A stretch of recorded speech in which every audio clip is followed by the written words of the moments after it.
Okay, magandang umaga sa inyo lahat. Maaaring ba gusto ko ang inyong mga kooperasyon at kami po ay magsisimula na sa ating tatalakayin. Bago ang lahat, ako si Binibini Jovan B.H. Fajardo. Tawagin niyo lamang akong Teacher Bami. At ako naman si Binibini Irish J. B. Mendo. Maaaring mo tawag Teacher J. At ako naman si Binibini Josephine Sabano. At tatawagan na ako Teacher B. At kami ay yung magiging guro sa araw na ito. Ngunit bago ang lahat, na nangyari kong tumayo, kayong lahat, at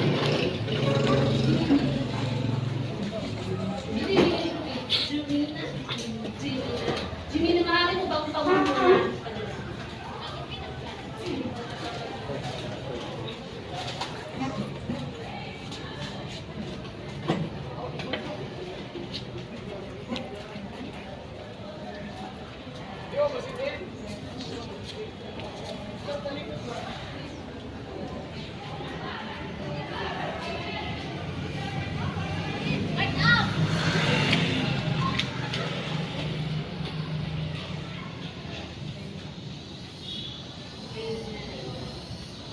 Okay, mauna ang lahat.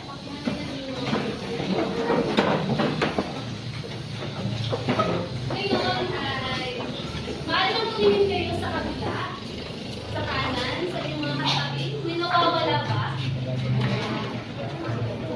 May lumipan ba sa klase? O meron ba hindi pumasok? Wala? Okay. Nakakalungkot naman na hindi kayo magkano. Ngunit, kahit dyan, tayo ay magkakatulog. Upang magkaroon tayo ng matiwasay na pagkatalakay, nais kong sundin ninyo ang mga ating tutunin na una ay makinig sa klase. Pangalawa ay respetuhin ang mga guro at kapwa mag-aaral. Pangatlo ay huwag gumawa ng unnecessary noise. Pang-apat, itaas ang kamay kung gustong sumagot o may gusto kayong itanong. Naiintindihan niyo ba? Okay. Ako ay magsisimula na. Ngunit bago ang lahat, nais kong suriin ninyo ang nasa pisara. Saan nakikita ng larawan, mga larawan, at mga letra ng sisilbing clue sa upang makabuo ng isang salita, ano kaya ang ating tatalakay ngayong araw? Sino ang gustong sumagot? Ang makakasagot ay magkakaroon ng 2 bala. Suriin ninyo ang larawan. Okay. Sino? Ano yung pangalan muna? Okay. Ano yung sagot? Ano pa?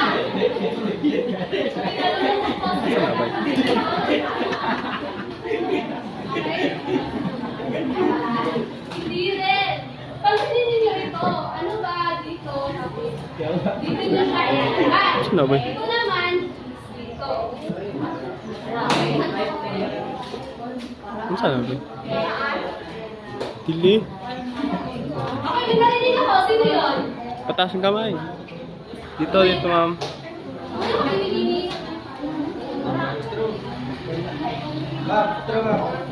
Tama! Ito ay formal. Walang nakalagin na. Formal? Sa formal. Ito ay four. Walang kaya.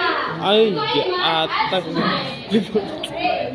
Dahil ang tatalakayin natin ngayong araw ay tungkol sa format ng panunulit pampalitan. Naniniwala ako na natalakay na ito noong nakaraang talakayan ang panunulit pampalitan. Ngunit ngayon ay sisisirin natin ang format ng panunulit pampalitan. Ano nga ba ang panunulit pampalitan? Ito ay isang sistematik na pagsusuri ng isang akda pampalitan at sinusuri ang iba't ibang elemento tulad ng tema, tauhan, tagpuan, bangkay, at iba pa. So, ang format ng panunulit pampalitan ay nagsisilbing gabay sa pagsusuri ng iba't ibang aktong pampalitan gaya ng nobela, maikling kwento, tula, salisay, at iba pang mga palitan. Ngayon ay naisusuriin niyo muli ang nasa harapan. Susunod. Nais ko kayo magtaas ng kamay sa gustong sumunod. Kasi kayong dalawa. Ngunit dapat, sabayan kayo, dapat ay sabay ninyo sabihin, kayo dalawa. Sabay ninyo sabihin ang inyong sagot. 1, 2, 3. Okay, magaling palakpakan natin sila. Okay. Dahil ang pagsusuri sa format ng panunulit pang panitikan ay may mahalagang papel sa pagsusuri ng isang akda. At upang maging mas matiwasay, maging mas mahusay, o maging organisado ang pagsusuri ng isang akda, ay maaari nating sundan ang mga balantas. Una ay ang panimula. Maaari di ba basahin kung ano ang panimula? Layunin ang pagkilala sa akdang susuriin. Layunin ang pagsusuri. Maiging pagpapakilala sa may akda. Okay, so sa panimula ay nakapaloob dito ang maiging pagpapakilala sa akdang susuriin. Nandito rin ang pagpapakilala sa may akda at kung ano ang dahilan kung bakit susuriin ang isang akda. Pangalawa ay ang buod ng akda. Ito ang paglalahad ng mga halagang pangyayari sa akda, pagbibigay din sa pangunahing tauhan, tagpuan, at bangkay. So ang buod ay ang pinaikling versyon ng isang akda. Pangatlo ay ang mga elemento ng akda. Ito ang makikita nito ang tauhan, tagpuan, at ang bangkay. Sa tauhan, ito ang sumasagot sa sino ang kumikilos sa isang kwento o sa isang akda. Sa tagpuan naman ay kung kailan o saan nagaganap ang isang kwento. Sa banghay naman ay ang banghay ay naglalaman ng mga makahalagang pangyayari sa isang akda, kagaya ng simula, saglit na kasiglahan, tunggalian, kasukdulan, kakalasan at wakas. Sa tunggalian ay maaari itong tao laban sa tao, tao laban sa sarili, tao laban sa lipunan, at tao laban sa kalikasan. Napapansin kong may alam na kayo dito. Kaya tatawag ako na magbibigay ng halimbawa sa akin. Tumayo lahat ng naka-uniform. Lahat ng naka-uniform. Tumayo. Umupo ang may bracelet.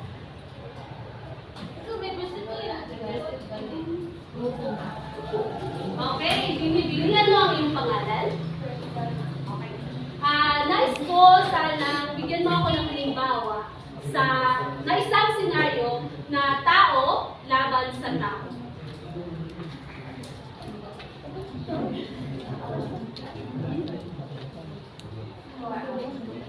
Halimbawa mo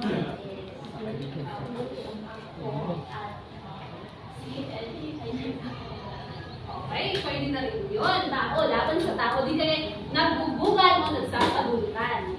Okay, maraming salamat sa iyong binibili. Palakpakan natin siya.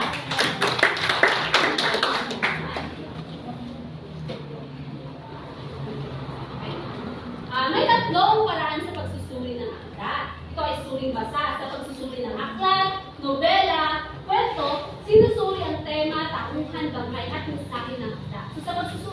So sa suring basa, ay dito mo sinusuri ang mga akdang iyong binabasa. Pangalawa ay yung pang-pelikula. Dito ay sinusuri mo ang pelikula batay sa istorya nito, pagganap ng aktor, sinematografiya, tunog at epekto nito sa manunood. Ang pangatlo ay suring pan-television. Dito ay sinusuri mo ang palabas sa TV, kagaya ng balita, teleserye, dokumentaryo, na sinusuri ang nilalaman, presentasyon, epekto at kredibilidad ng impormasyon. Kagaya na lamang kung makikita kayo sa TV na balita. Kailangan natin itong suriin kung ito ba ay fake news o hindi. So, sa konklusyon at rekomendasyon, ito ang huling balangkas sa pagsusuri. Ito ay kabuuang paglalagong. Ito ay konklusyon. Tapos, may mga mungkahing maaaring gawin upang mapalawak ang pag-unawa. Ito ay nagsisilbing recalling. Okay.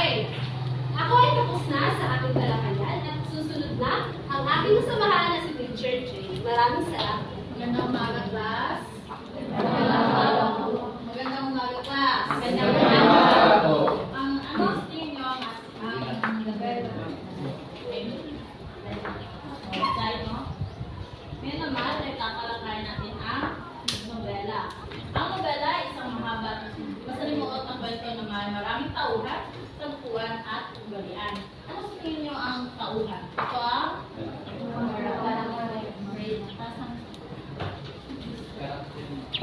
okay, ano ang silbi ng isang tauhan sa isang kwento?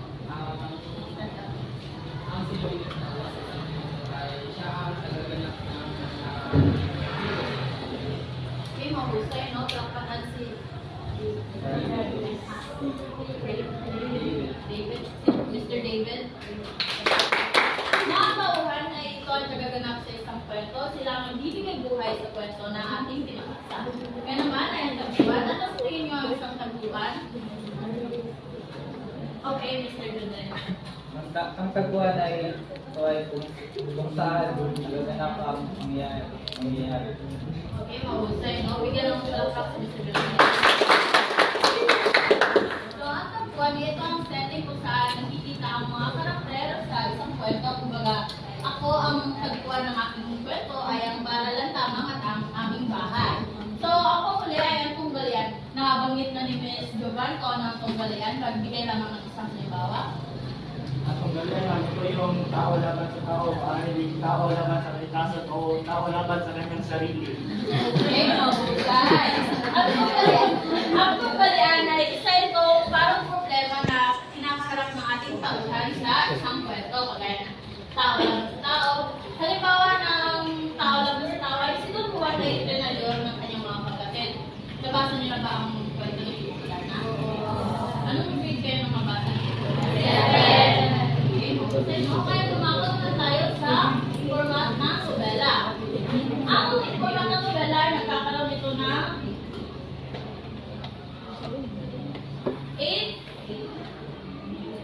8 na laman, no? Una yung pamagat, pangalawa yung tauhan, tagpuan. Ano, bakit mahalaga ang pamagat at bakit ito ang nasa unahan ng paggawa ng isang novela? Okay, mister? Ano yung pangalan? Dali na. Wala? Okay, magtatawag na lang ako. Right. 1, 2, 3, 4, 5. Miss Hanife. Miss Hanife, ano sa tingin mo ang pamagat at bakit ito importante sa isang nobela? Ang importante para malaman Answer, natin answer. kung ano ang kanang kwento ikaw niyang gagawin. Okay, mahusay, no? Maraming salamat. So, napakalaga ng pamagat sa isang nobela dahil dito tayo nahuhubog para basahin ang isang kwento. Kumbaga, nagbabasa ba kayo ng Wattpad dito? Ano ang mga hilig yung basahin? Ha? Napanood niyo na ba yung kopya ng Sisig. Bakit yung gusto itong basahin? Dahil sa dahil din sa kamagat, no? Kasi ang pamagat, parang inuhubog tayo na basahin. Kasi naman naisip ng author na gawing kopya ng section B ang kanyang isang kwento. Bakit? Naisipan na, bakit kaya itong ginawang pamagat sa kwento niya? Diba? Kaya gusto natin basahin ang kwento dahil gusto natin malaman kung bakit kopya ng section B ang kanyang ginawang pamagat sa kwento. Pangalawa naman ay ang tauhan. Alam naman natin kung ano ang tauhan dahil nasabi na ito ni Mr. Stupid. Kaya naman, at ang tagpuan din, dahil nasabi na ni Mr. John Rel, kaya dumako na tayo sa banghay. Banghay o istruktura ng kwento. Dito natin mababasa ang simula, saglit na kasiglahan, tunggalian, kasutulan, pangasan ng bukas. Sa simula ng isang kwento, parang inuhubog kayo na magbasa talaga ng kwento. Parang, ano gusto nyo yung na-excite tayo, di ba? Ganyan din ba ang nararamdaman nyo pag nagbabasa kayo ng isang kwento? Kagaya na Wattpad, gano'n? Okay. Ngayon naman ang tema. Anong mga tema ng mga kwento yung binabasa?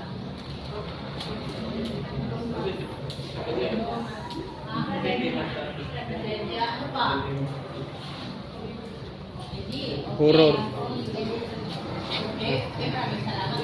Ngayon Ngayon naman, ang estilo ng pagsasalaysay o kumbaga flashback, foreshadowing, multiple perspective. Ito ay ang mga kung nanonood kayo ng multi ng section, ano ang flashback ng kwento yun o nagbabasa kayo?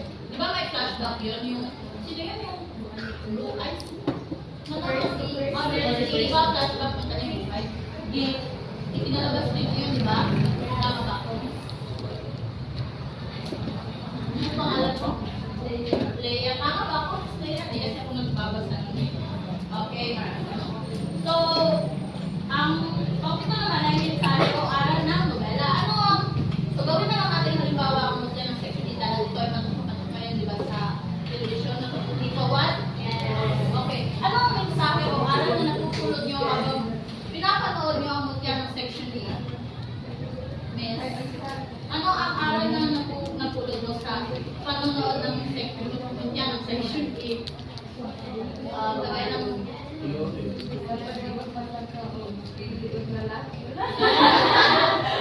sabi ni Miss Shino, dito magpatakag dito lapit kay Bas Brando mo. Ang pakuli naman ay ang samunian. Ano ang samunian, Bas? Reference. Okay. Dumako naman tayo no, sa pagsusuri ng epiko, ang Ibong Adarna. Pamilyar naman kayo sa Ibong Adarna dahil nabasa nyo na ito, no? Grade 7 kayo, right? Okay, bakit nga ba pinamagatan ni Francesco Baltar ang Ibong Adarna ng Ibong Adarna? Walang meron, pareho tayo. So, mas nakakalam na natin ang Ibong Adarna ay nagkakaroon ng tauhan, tagpuan, ganito, ang gubat, ang kanilang palasyo at tunggalian. Yun ay okay, mapusay, no? So, ang mayagda ng Ibong Adarna ay si Francesco Baltar. Ang mga tauhan na si Luluan, ang Ibong Adarna, Don Pedro at Don Diego, Harry Brena, at marami pang iba no, na hindi lang nabanggit. Buod ng akda, ito yan. So, pamilyar naman na kayo, so hindi na natin babasahin. So, ang pagsusuri ng epiko, no, ay naglalaman ng banghay, tema, balian, estilo, at pagsasalaysay, at mensahe. Hindi ko na rin ito babagitin dahil pareho lang naman ito sa nobela. Kaya, dadako na tayo sa huling talakayan. Tatalakayan ito ni Miss Josephine. Thank you. Okay, magandang umaga sa inyo lahat.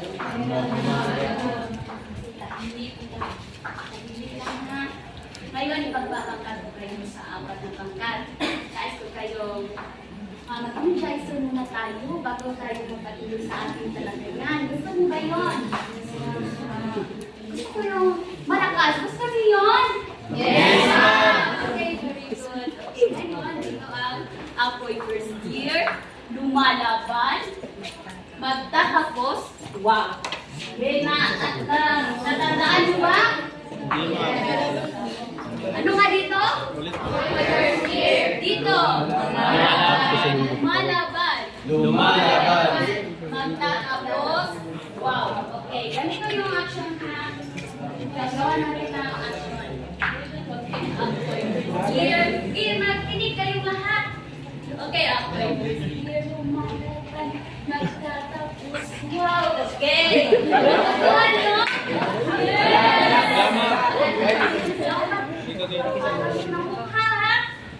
Kung hindi kayo makikilahok, kayo ang magpatuloy sa aking talakayan. Naintindihan. Energy. Okay. Ating uulitin. Ako'y first year lumalaban. Magtatapos mo. Ay, hindi na ako nakikita. Sige na. Sige na. Sige kayo na lang. Okay. Tumayo kayo ha kapag sa inyo na. Dapat pabilisan. Okay. Atin mo na ang kakanta. Here mo na. Tumayo. Here go. Ako'y first year. Malaban magtatapos. Here lumalaban. Magtatapos. Ako'y first year. Lumalaban. Ako'y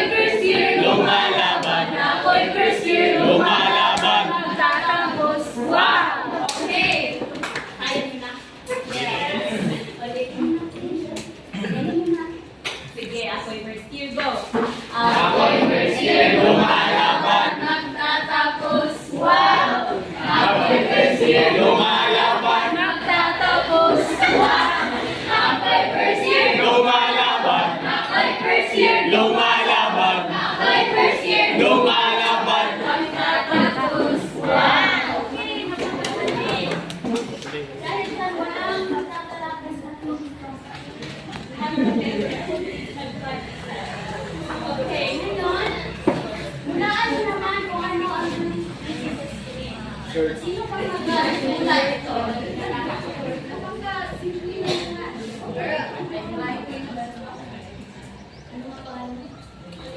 Shane, okay? Palakpakan mo si Shane.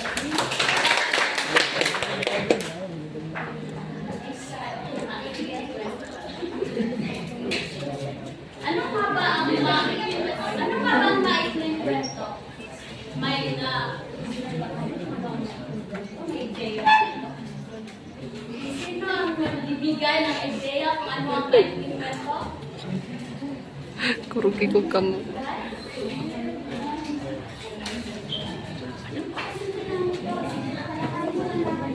Ang maikling kwento ay isang lang panitikan na nagsasalaysay ng isang mahalagang pangyayari sa buhay.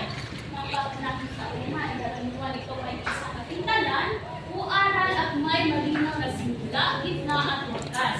Sa maikling kwento, dito din natin makikita ang tauhan, tagpuan, tunggalian, o atin yan, tatalakayin ang mga format ng maikling kwento.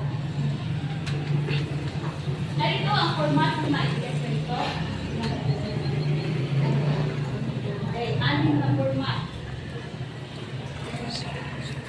Alam naman natin kung ano ang matagas, kasi magtatawagan mo kung ano. Format ang halimbawa ram mo.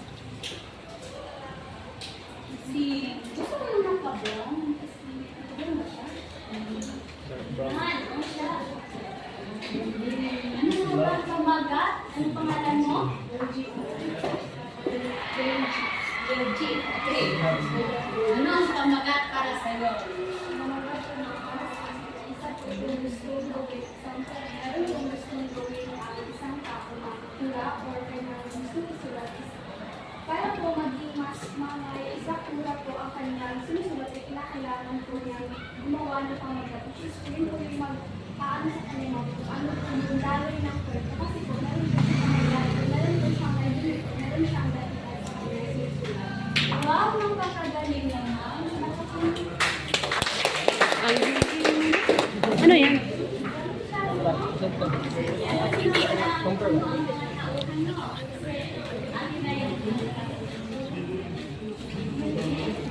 Kaya pa rin ba?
Dali lang yung slide. Ang karakter ay doon sila nagtatagpo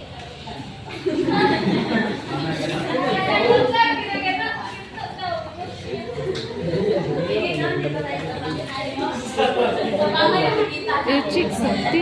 Kamu. Hindi, clarify niya.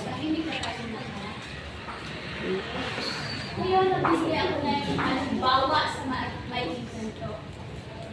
Alam mo naman kung ano ang kwentong ito sa Bawang Paraiso? Si Ellie lang, may alam. Sa pasahingan.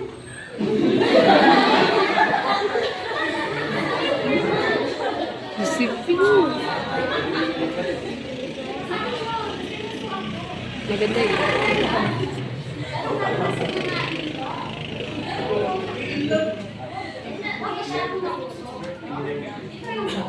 Kabasa. Ito ay tungkol sa dalawang magkaibigan mula pagkabata hanggang sa pagtanda nila. Sila ay sinang Toby at Uriel. Madalas maglago at magkasama ng bata pa sila. Habang lumalaki sila, bago ang kanilang relasyon at nararamdaman na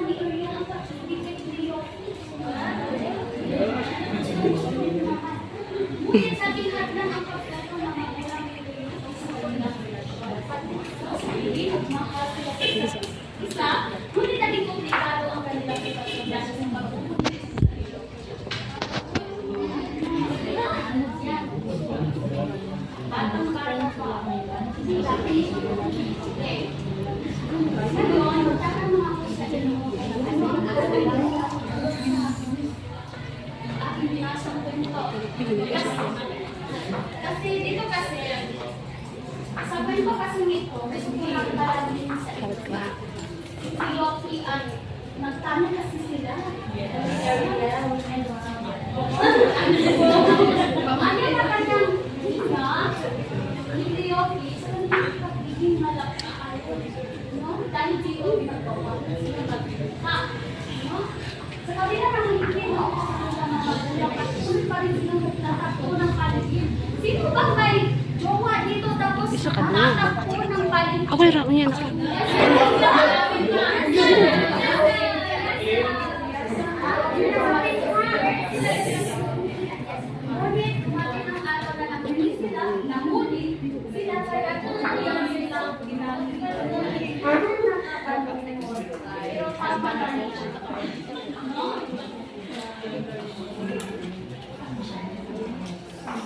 Magtatanong ako kung ano nga ang pamagat ng kwento. Bagong mukha ko.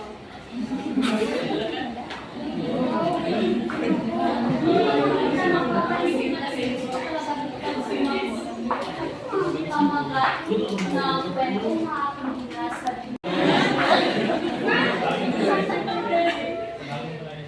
Wow, pakagaling!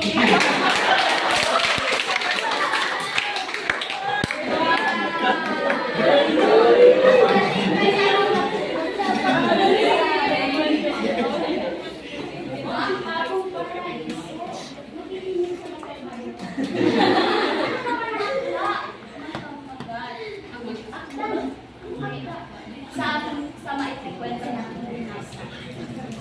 Sino ang may akda? Iba yung mamamain naman sila.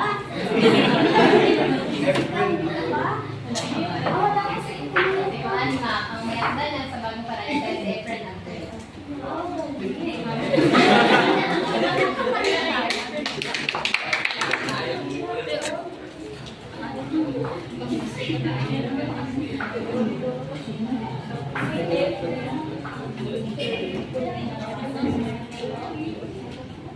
ito na ang mga implemented na pinata. Sino nga ang tauhan sa maikling kwento? Kulang isang Rofi. Ang taguan lang kasi yan. Hindi lang yung sa isa lang yung inilagay ko sa marami ng taguan sila. Nasa ulo ng mga bangka, meron pa sa bar, meron pa sa eskwelahan. O marami silang taguan. Saan-saan kasi magtatago eh. Banghay, ito ang simulan, sarili kakasaglakan, ugalian, kasundulan, kagalasan, at simula, dito natin nakikita ang pagkakaibigan nila Cleopi at Ariel noong batang na sila. At sa saglit na kasaglakan, pagsibol ng damdamin ng pag- Sino nga ba na-inlove dito? Na-inlove na?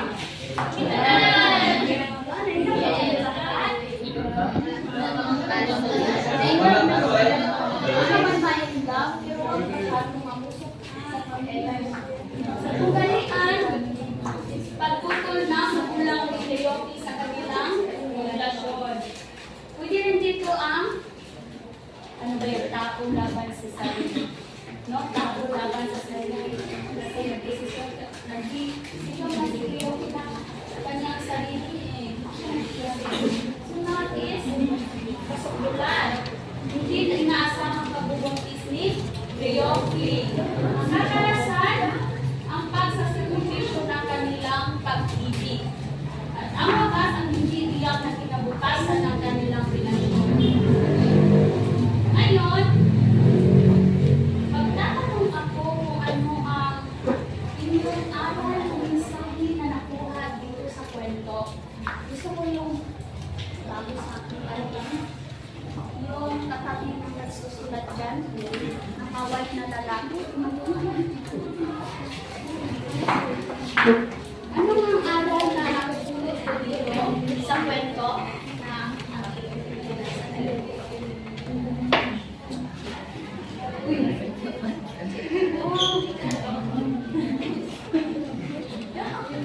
walang mali. Ano? Walang mali naman.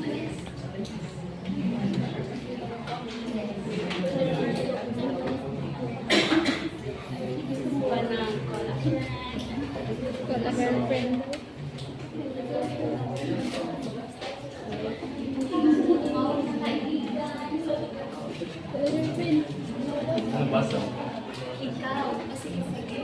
Anong aral? Practical. Practical. O, anong aral? Ang napulong kong aral sa Bagong Paraiso ni Efrain Abweg ay sumunod po tayo sa ating magulang para hindi tayo matulad sa kanila na nabasa ko ito na nabuntis yung babae kasi lagi siyang nakikipagkita sa lalaki. Yun. Dapat ito sa atong dinikanan. Very good. Napakagaling naman. Malakangan siya. Ang galing niya, no? Talaga na. Yan ang malilito. Magaling Christy. Magaling. Dapat magaling talaga tayo sa ating hindi na po noon.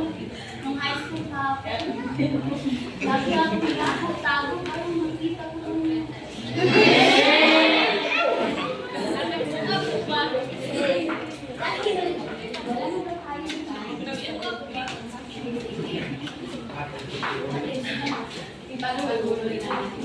Okay, magandang umaga ulit, class. Ngayon naman, para sa ating gawain ay maaari ba ang kukuha ng 1/2 crosswise lahat? At sagutin lamang ang tanong na itong patulo. Sagutin ang mga tanong ng buo at malinaw. Malamit ang tapos ang seleksay, masimula, nagbibira mo? bigyan din ang importansya ng formal sa patuloy pang palitigan gamit ang napaliwanag at konkretang halimbawa. Una ay bakit mahalaga ang pagsunod sa tamang format sa paggawa ng pagpapalitigan. Ito, liwanag kung paano Ten minutes. isang akda. Bigyan ng halimbawa, 10 minutes. 5 puntos. Sabihin mo 10 minutes. Pangalawa ay paano na nakaka-apektong format ng paminuling pamilitikan sa pagiging hilig at Timer lagi. makaagham sa isang pagturi. Maliwanag. Paano ito? Paano I-video pa ni? nagbubuklod ang Tanan yun? kultura nila? Magiging epektibo sa mga magaganda. 5 puntos. 10 minutes lang ha. Nilalaman, 5 puntos. Isa-isa. Opo. Narito ang ating pagtutulong. 10 minutes. 5 minutes. 5 minutes lang. Ay, 10 minutes. Picture na lang.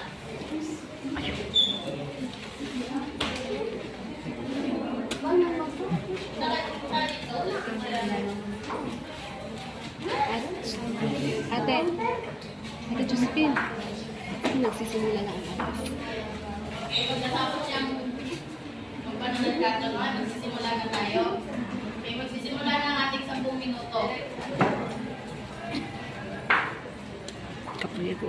Ano ka na? Sa tasdakong po na. Ay, doon. Takong ito niya. Miss, di mo ba nakikita? Lipat ka dito. Okay na.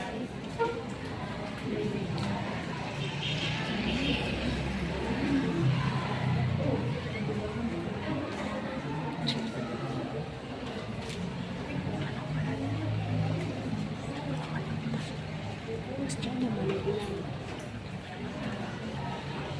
Ako lang pala. Sa ikaw. Sa kanan nito, mas dyan. Hindi sabi. Tinamulog ko. Video isang question.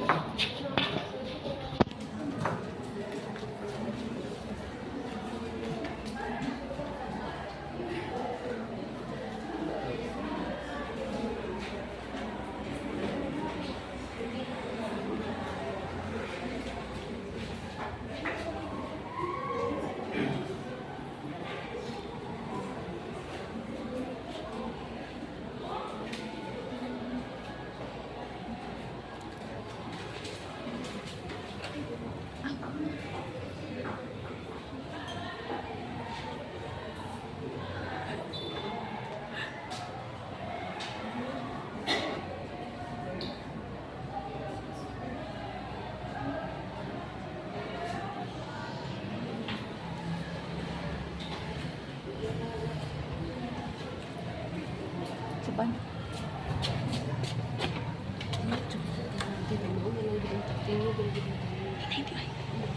Si Jade kaya ang arang iya tingin ikaw. May kikagtingin. Ay, ikaw ganito. Sa ito.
Sa community, sa student friends. Dito na dito.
10 minutes lang. Picture. Yun, may 10.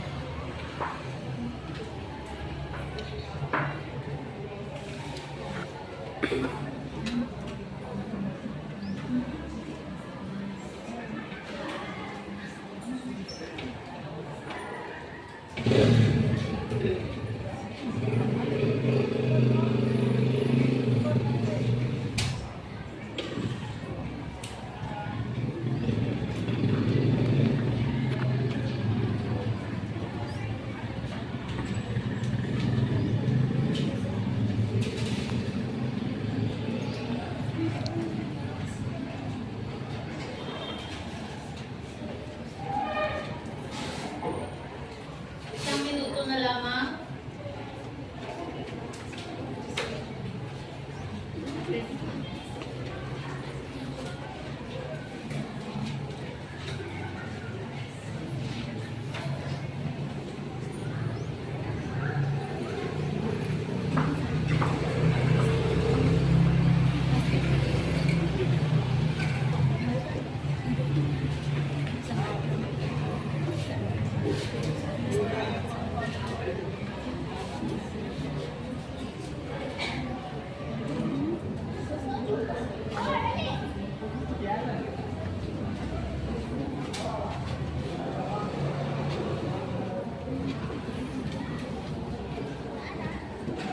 Seconds. Ganun. Sino nito ang tapos na? Tapos na kayo? Tapos na ba ang lahat? Okay, maaari bang ipasa niyo sa harapan ng mga friend? Huwag walang mga tatayo, please.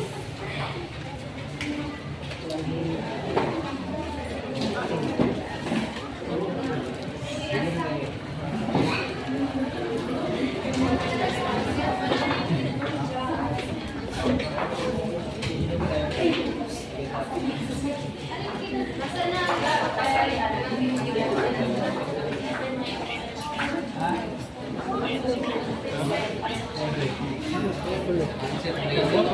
may pasa na ba ang lahat? Nakapasa na ang lahat?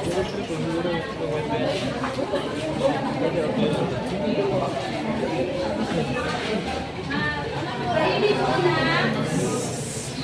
Okay, bilang konklusyon, ang format ng panunod pangkalitan, isang mahalagang gabay sa pagsusuri ng isang aklang pangkalitan.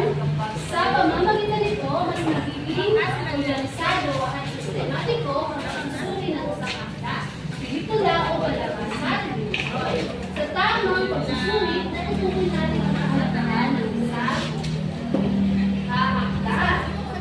At ipapakilala ko ng akla. Mahalaga rin ang paggamit ng iba't ibang teorya at pagkakitikan upang mas malaking maunawaan ang nilalaman at epekto nito sa magbabasa o all. Muli ako si Binibini Jordan May Fajardo. At ako naman si Binibini Irish Jade B. Mindo. At ako naman si Binibini Jordan May